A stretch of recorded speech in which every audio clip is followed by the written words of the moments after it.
This item has taken me 3 days to farm, so I'm really hoping that it's going to be cool. Good morning everyone and welcome back to the Two-Headed Wolf gaming channel last Epoch and of course the Queen Bee. I have spent whatever time I had in the last 3 days just farming for this stinging huge shadow idol, and I got lucky to get close to a perfect roll as possible for the modifier to summon a bee with an acid flask. I'm at 27%, the maximum is at 28%, so I'm pretty happy with that. However, this modifier can only appear on a huge idol, and this modifier is very rare, just so you know from the start.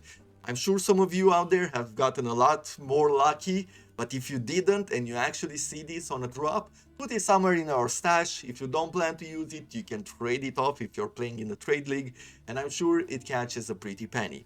But either way, I have employed certain tactics to increase my chances to drop this idol in particular, and I'm going to show it off a bit later on because I have never shown these sort of modifiers in my videos, and I felt like it might be useful information for you if you plan to farm for something which might be rare.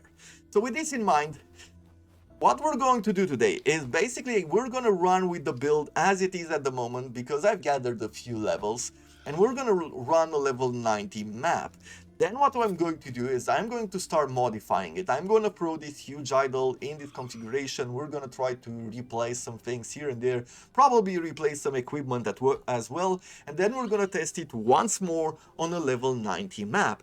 And as soon as that first test is done and we are okay with it, it feels like everything works fine, then we are going to go for a level 100 map, and we're going to see how things run then.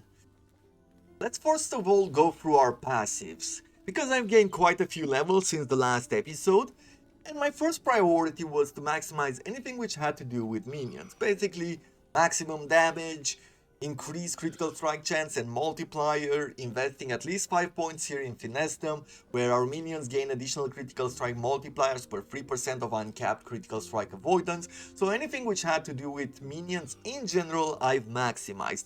I haven't focused on anything which had to do with the Falcon in itself, but anything which would apply to the bees first of all, and then to the Falcon. Then my second priority was to maximize poison tip, to increase that poison chance with the dagger and the bow here. I felt like that was very useful. I love the stacks. You will see when fighting certain bosses, I might even put it now on the screen, I go to up to 300, 400, sometimes even 500 stacks of poison, and that is absolutely amazing as far as damage over time goes. I loved it. Either way, this was my second priority, and my third priority was of course to start building some defenses, because I was not getting hit too often, but when I was getting hit, especially with what I have running right now, I was getting one shot in many levels at this 90 mark or level 100 mark. And so with that in mind, I started thinking about some other forms of defense, because Glancing Blow is really amazing. What Glancing Blow does is that it offers you a reduction in damage by 35% when it applies, and I now have Glancing Blow at 30%. I had it before at 50% with all the modifiers and all the idols that I was running, but still, many times I was still getting one shot whenever I got hit by one of those big bosses or a few bad modifiers on a map. And so with that in mind, I decided this is not gonna work. I have to rethink certain areas. I removed a few points, for example, from Crimson Skies, which offered me 50% or a 5% chance to get 50% bleed chance and 5% less damage taken over time for 4 seconds, and this one would stack up to 3 times. I had only 1 point invested here, and somehow I felt like I'm not getting enough value out of it. Even on Glancing Blow, I removed a few points, left a few here and there, but mostly I have removed it wherever it didn't feel like I'm getting enough out of it, and invested it in other areas, like this one, where I was getting flat dodge rating and maximum health gain as endurance threshold, or something even more valuable I found here, coordinated fade, when we used a certain ability on our bar, we gained 3 stacks of Silver Shroud. This effect has 10 seconds cooldown. What does Silver Shroud do?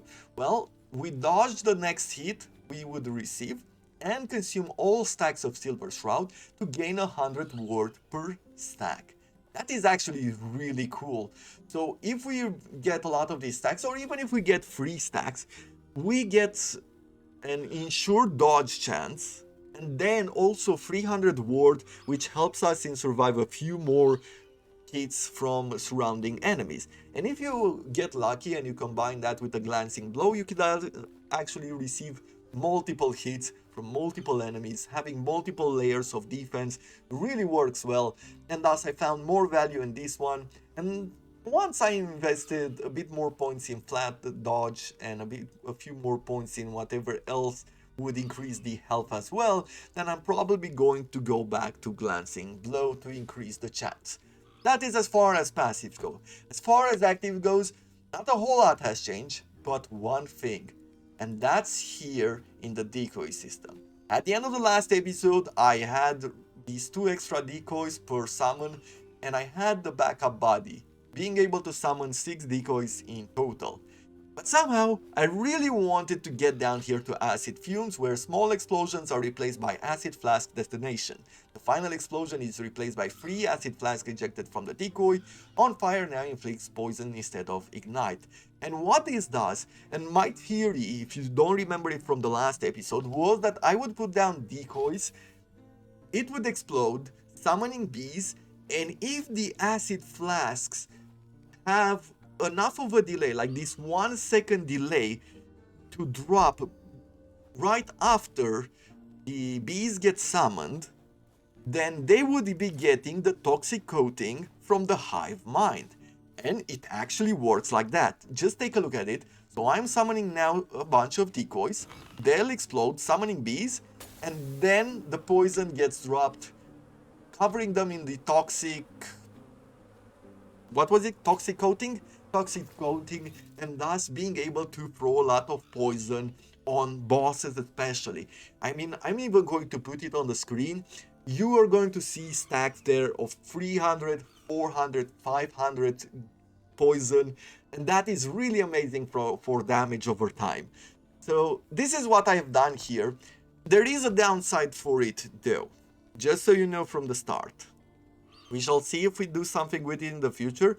But the downside is that in order to get here to backup body, if we want to keep this configuration, we would have to remove 2 points from here. So that would be, in embedded spikes, we would have 3 out of 4 slots occupied in order to get to backup body, and we would need 2 more points to get backup body. Well, unfortunately, I have found out another thing. The only thing which offers a few more levels of decoy here can only be applied to a helmet. And that is very unfortunate because Hive Mind is the main piece of gear that we want to use at the moment. So it is a downside. We will not be able to maximize our bees unless we replace this. We will figure out if we want to do that. However, we cannot maximize these 3, but it still works really well. Let's run a map at level 90 and just see how this build feels. As you can see, I'm applying a lot of poison, and I'm going to show off the gear that I'm running with right now. I have maximized the poison potential as much as I could.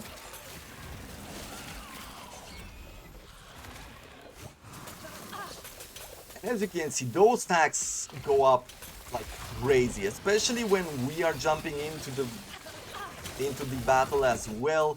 If we're summoning bees, everything feels super smoothly here. Many times I just throw in some of these acid flasks or the decoys if I have them out of cooldown, or I might even throw the Falcon Strikes in advance before jumping in myself in order to pretty much weaken them and not have to stay around to take melee damage for too long.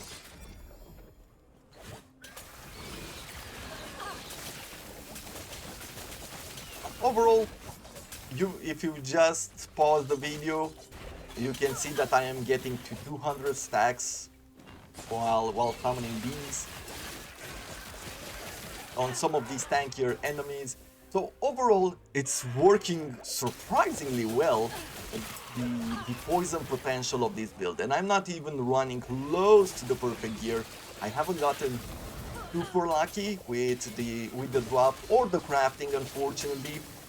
Had many bad rolls on using forging potential on certain items. Let's even summon this wizard. But we'll take care of the centipede first.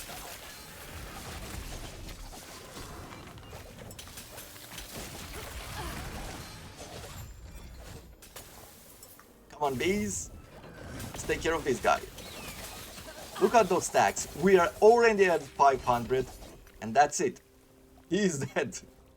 This is my experience. This has been my experience with this build.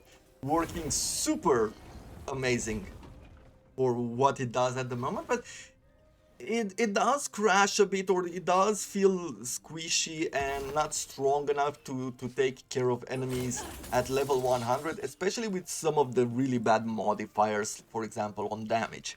But we shall see how that changes today. And as far as gear goes, these are the daggers which I'm running with. They have a lot of poison chance, but they're not with the perfect modifiers. As you can see, this dagger offers me some crit chance to poison on hit on the base, and a lot more chance to poison on hit on the modifiers, on the suffix there, but nothing else from these applies anymore to the poison attack or the poison damage or the chance to penetrate poison resistances. This dagger is once again not the best. It has 147% increased poison damage, and that's why I loved it, and 43% chance to poison on hit, but the rest of the modifiers don't really matter in a poison sort of way. Still, adding everything up together, I am at 360% poison chance, meaning that I'm applying multiple poison stacks, and I'm at 151 poison damage. So overall, those stacks and everything which I'm doing work really well together, even with this sort of gear which is not a perfect fit. And now let's start talking about the main thing which we started this episode with, and that's this one right here. And I will need a lot of space for it. So first of all, let me take off some of these. If I was to put it here, I would still want to get this 30% poison chance per equipped dagger. And this one, 22% of your poison chance granted to your falcon and 32% increased poison damage or throwing damage. You know, it's not the greatest modifier in the world, but I'll throw it on, why not? Our resistances are still fine. This one would give us a bit more fire resistance, so I would like to get us close to the cap there. This one is giving us some increased stun chance, so we'll stay with that as well. I don't have anything else at the moment. Maybe we can... Let's see. This one offers us a 14% chance to poison. However, it's quite large and I don't see anywhere else where we might put it. So we'll leave it aside for now, and I don't think we'll bother with anything else. Let's just see. So if I'm throwing now acid flasks, it doesn't guarantee. It's a 27% chance to do it. Let's see. What? Okay, we got a bee there. We're gonna summon a few more bees. Okay, it's not like these huge numbers of getting bees, but we're still going to try to work with it. And we shall see whether it was actually worth it in the end or not. I also replaced, as you can see, now I have these gloves instead of the keeper's gloves, just because it offered me a bit more armor, it offered me some more decay, increased stun chance and lightning resistance. One of your suggestions was to use this blood roost as well, because it increases the poison duration as the base. It also increases armor. As you can see, it has free legendary potential there. I got a really good drop here, and I might want to craft on it. It offers 46% increased minion movement speed, so that helps our bees reach their target. 12% physical penetration for bleed inflicted by minions. We're not really using that. Plus 3 to falconry. It does 176 of your bleed chance granted to your falcon. Unfortunately, I'm not running bleeds. Plus 5 to dexterity and 1 health gain per dexterity when your falcon hits an enemy. So overall, I think like these are the type of gloves which have a lot of potential, and I would really like to try them out. Plus, it gives us 3 points there, which we could increase the power of our falcon even further. And there's another thing which I want to do. I found this armor as a drop. 168 armor, 48% increased dodge rating, 44% increased damage over time. Throwing an acid flask consumes a potion in order to throw an additional flask that deals 148% more damage. Plus 1 to throwing attacks, 31% increased area for throwing area skills, 15% to all resistances, 8% increased movement speed, and plus 2 potion slots. So this seems risky because, of course, I will be running out of potions, but it also seems very powerful. So with that in mind, let's try this out together. Let's upgrade the skills because now we have quite a few points, right? So what are we going to do with 1 point in the acid flask?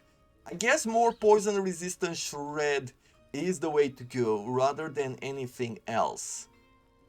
I believe it's either area of effect or I go with, I feel like area of effect is totally fine. We're mostly using bees either way, right? We're using them for bees. So reducing the resistance to poison feels like the most effective way to upgrade the acid flask. Over here on the Falcon's side, I think I would like to at least invest 2 points here in additional acid flask charges to make sure that the Falcon is going to drop the maximum amount of flasks, and then either go for extra Falcon strike hits because I use that ability a lot and I love it, to be honest. It's doing a lot of damage and that's why I like it, and I might even maximize this in the future. Over on the Decoy side, this armor would actually get us 1 point closer to getting backup body. If we find one more relic or one more thing which would increase the decoy charges, which would have to be unique, then we're gonna replace it. Instead of getting the reduced duration, we're gonna replace it with, of course, the maximum decoy charges. But for now, we're just gonna get reduced duration just so we can summon those bees a lot quicker. Okay, the armor looks pretty cool as well. So with this in mind, I think we've done everything. Yes, we've done everything that I've wanted to do for now. And let's try another map here to go with this. And let's see, let's go in this direction and just see how it works. We're rolling with it and hoping for the best. I don't think that it's going to challenge us too much over here. But then we're going to be fighting a level... We're going to go on the level 100 map and we're going to see what's happening there. Okay, so we're getting a few passive bees here and there, which is an extra distraction. Even though it might not be the maximum amount of damage, it still would be a lot of extra distraction, right? So, but it still looks cool. Now I'm looking more like a queen bee.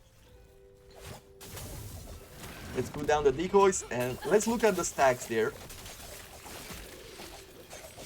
Unfortunately, the bees got destroyed very quickly, and that is one of those things which does happen every once in a while, just so you know. Okay, I have to be a bit more careful now with throwing acid flasks, because as you can see, I'm running out of health potions whenever I'm doing this. So if I am doing a shift, does that consume a potion? No. It's only when I'm doing the normal acid flask. Okay, good to know, good to know. I think now we can get up to 7 potions, which is something... I don't think I ever had 7 potions.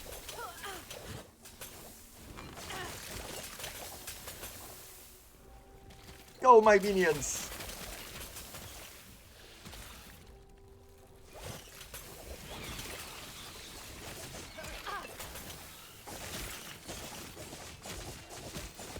Yeah, this is... At this point, this is too easy.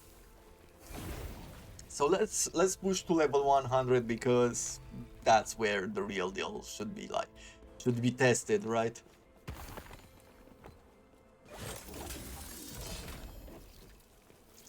Derek's ambition. Don't care too much, but I'll get it. Let's see. Select difficulty. Oh, why not stay on the same map? Why not? And we're gonna go. Let's go this way because of the extra experience. I didn't look at the modifiers. Might be important. Just saying. Destroy both Venom Spires. Okay, so it's the same sort of mission which we had in the last map. And 25 enemies have 25% increased health and focus on attacking players. Okay, good to know.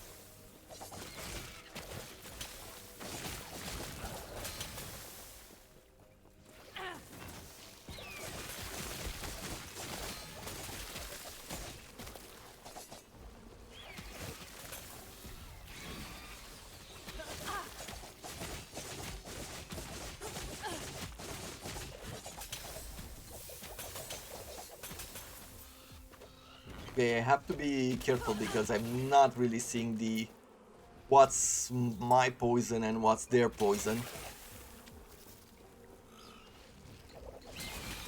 And I think I stepped in a few too many of their poison modifiers or their poison pools.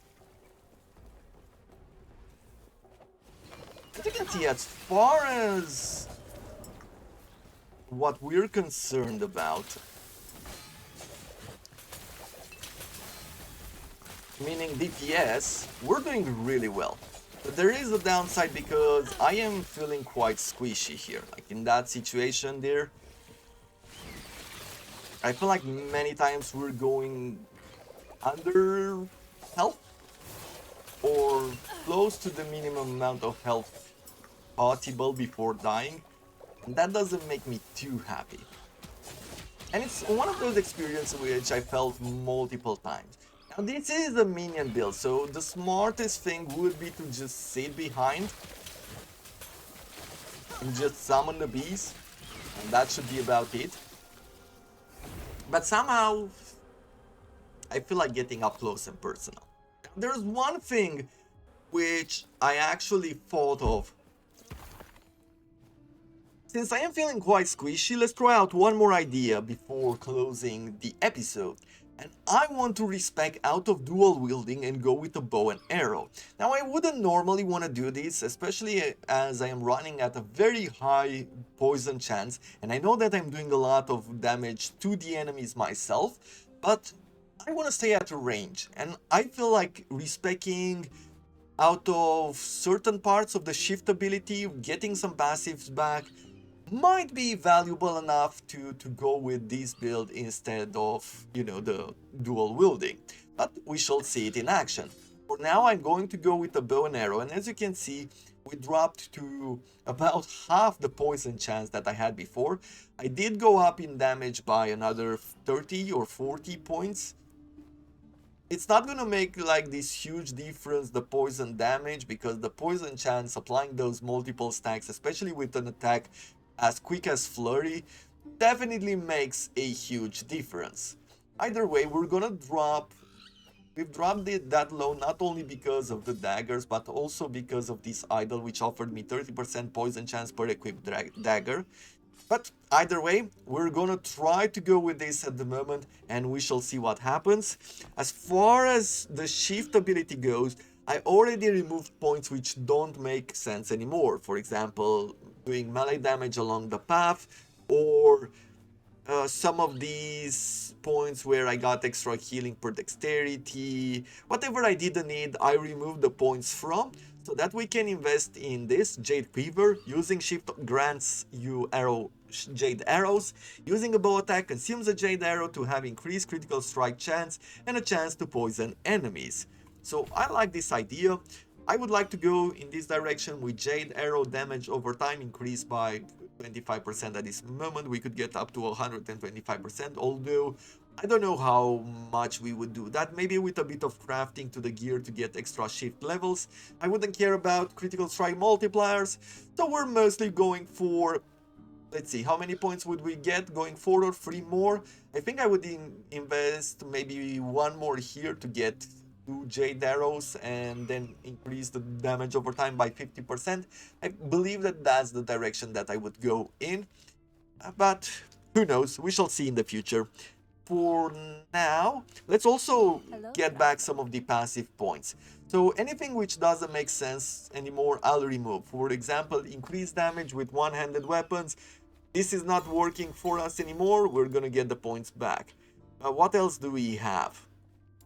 Okay, I need to reinvest a point before I can remove this final one, because we have skills here in front which require this extra point. I will stay with this. The glancing blow, I believe, still functions. Yes, it still functions, so we'll leave some of these modifiers as well. Nothing else on this side. Over here, we are going to remove Twin Blade. And one of the most amazing things which we are getting back here is that 9% increase in damage taken. So this should really help us a lot, I would say, at the moment. But we shall see in the future. And what do we do with these points? Probably building a little bit of defense could work better, right? Going for armor per 2 dexterity, that would reach, if I invest 6 points, that's 6 armor per 2 dexterity, which would add up to what? It's per 2 dexterity, so that's about a 15. So that's about 90 armor. 90 armor wouldn't be bad, but it's not great either, is it? I think it's better if we invest in either, let's get a bit of extra dodge here and health as endurance threshold, then increasing some, probably increasing the health and dodge rating further, or going with this one. Let's actually go in this direction. Increase glancing blow chance, and once we get 5 points invested, let's get this one back as well. Right now that we get this extra point, if we haven't received a glancing blow or a hit in a while, we have doubled the glancing blow chance. And that could go up very fast to 65%. That's actually really good. And I feel like we will be better protected and we shouldn't take as much damage as we have taken in previous maps. So with this in mind, I'll see you on the map and we shall see how we handle things. Here we are. On this map, enemies have 25% more resistances.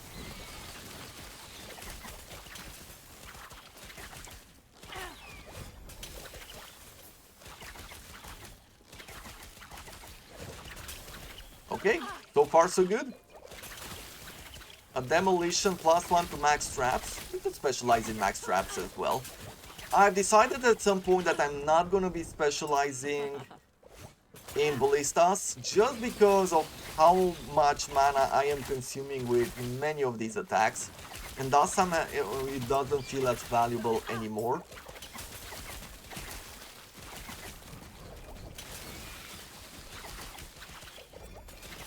Things are working. They're definitely a lot slower than it has been with the dual wielding daggers.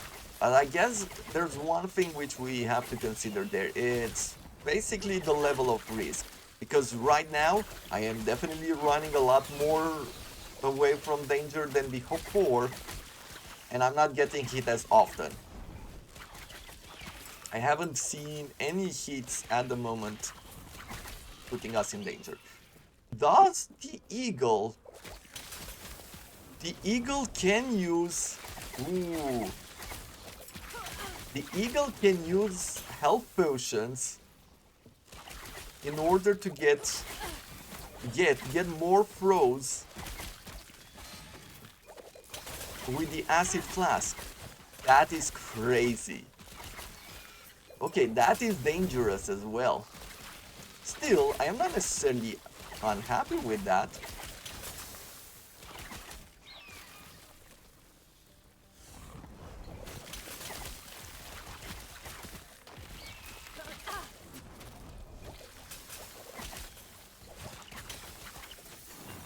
still, I am not necessarily sure I am happy with it.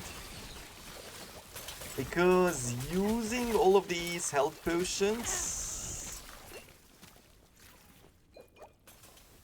might not work too well for us in the future if I keep doing this.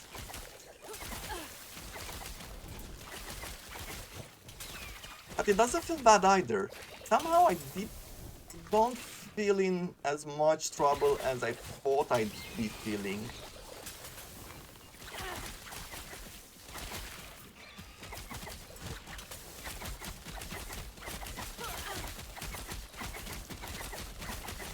Yeah, I love those 500 stacks, and apparently they still work on upper enemies.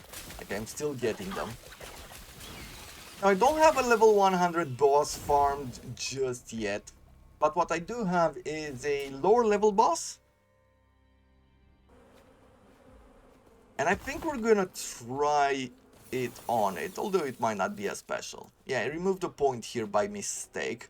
What am I going to give it?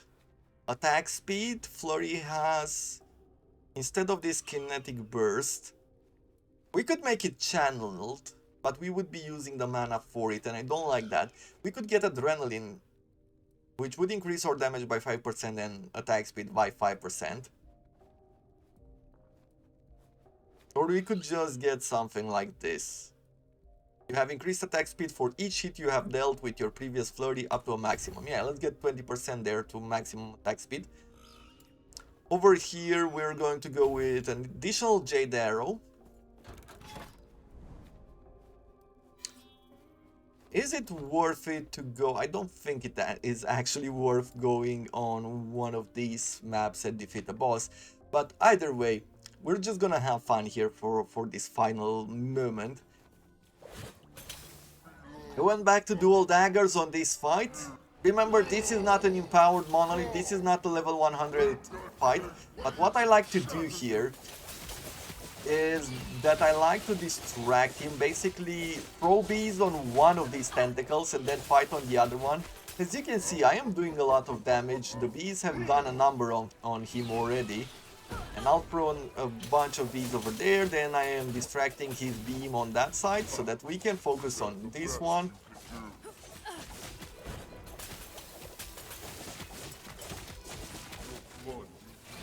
Super powerful on DPS, as you can see. I heard there's another build out there with the bees and with some fire damage. You use some uniques which increase the power of your acid flask, basically turning them or specializing with the acid flask in fire damage. There are a bunch of uniques which increase that power a lot and also partially automatically throws them around, and that also means that you'll be summoning bees a lot more often. Overall, it seemed also like a great idea, but I decided to stay with poison. Another one of the comments said that even though that build was quite cool, it couldn't push further than 200 corruption. Now, I am not one to push for high levels of corruption. I just like trying out ideas which seem fun. There's not a whole lot in the end game that I care for about at the moment to sit down and farm.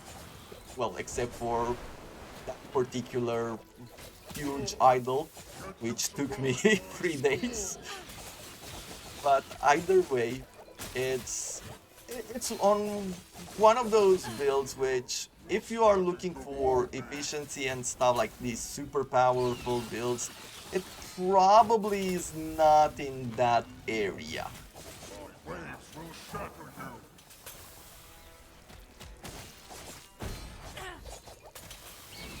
Good, good, good, good. Let me go down here for a bit. Gonna do some poison damage. I'm gonna run away. We're gonna throw these decoys around, summon those bees, distract his attention so he doesn't kill the bees. We're also going to use our falcon to do some extra damage.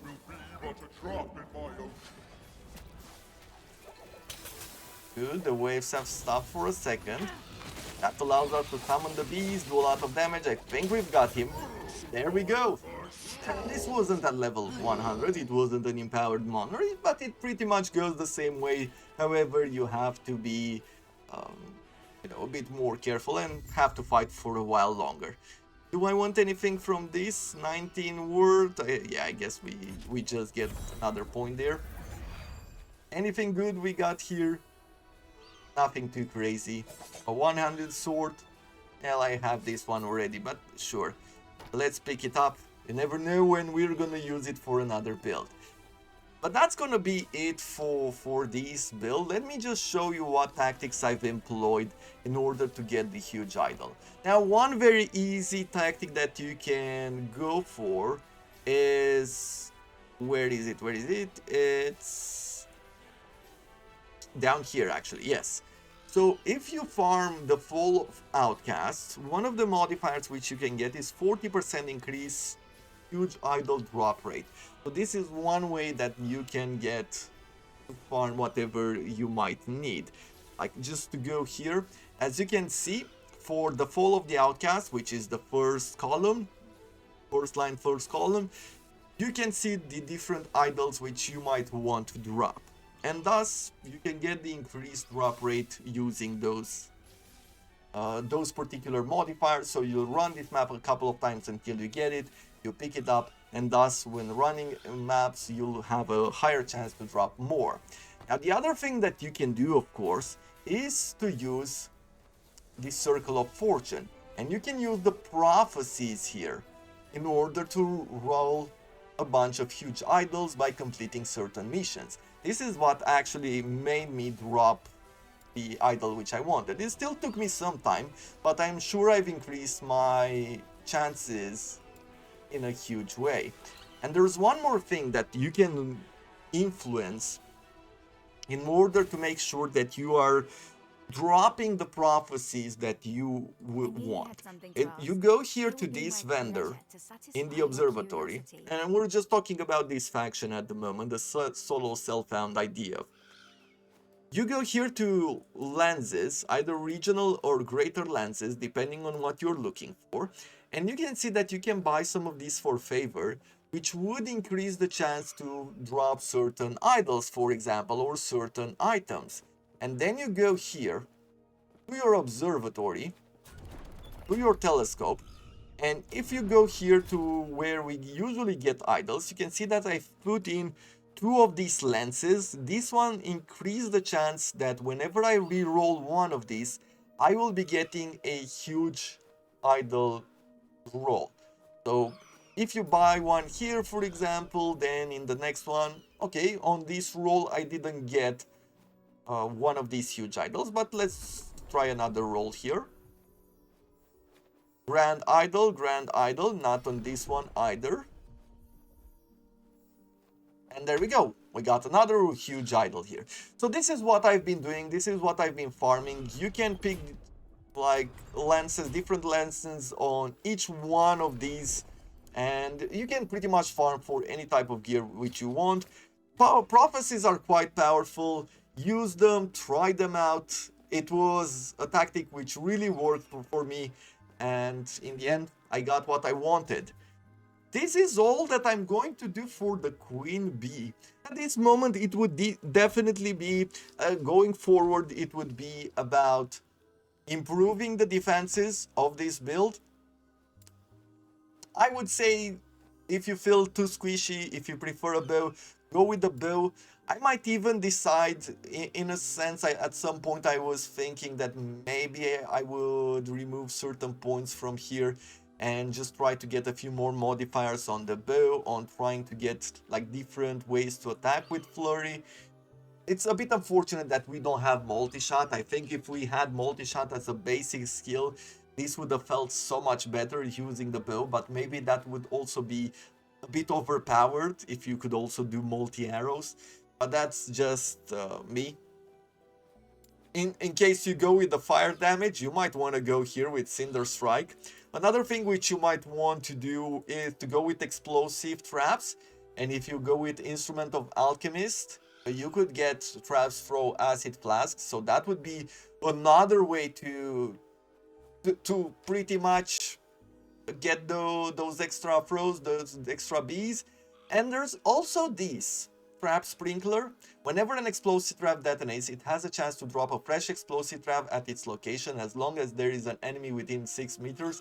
So in a sense, you can automate this in a way that you throw these traps around all the time, you throw the poison damage, and you can get even higher chances apparently. Explosive trap has an additional chance to drop a fresh explosive trap via the trap sprinkler node, but explosive traps cost more mana.